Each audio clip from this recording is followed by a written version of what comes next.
Welcome to Knowledge Point. Now we will learn for each loop. This is a syntax for each loop. For each child variable in parent variable and code line and next child variable. So here our task is to get half price. Here I want to get half price of 400, 700, 800.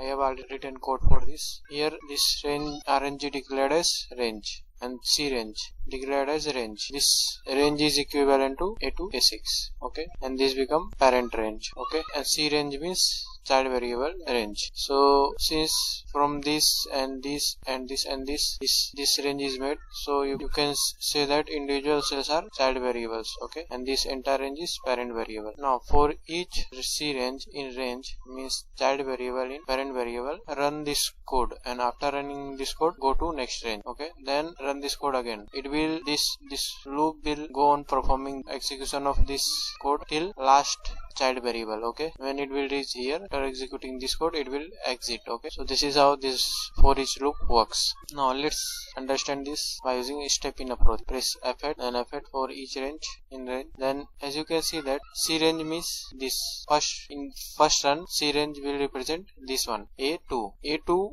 offset 0 row but offset 1 column means shift 1 column. If I write range A2 dot offset, first input is how many row to shift. We have to shift no row, we have to remain in same row, so we will omit this. Then I want to shift 1 row. Then if I write this address, what will be it address? It will say B2. As you know, it is showing B2. So like that, here this code is behaving. First run, this one is referencing B2.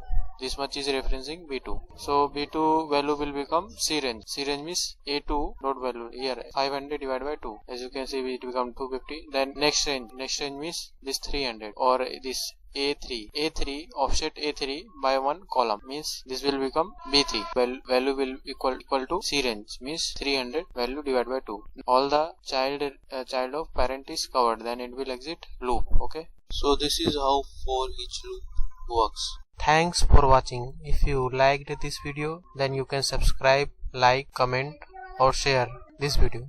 Thank you.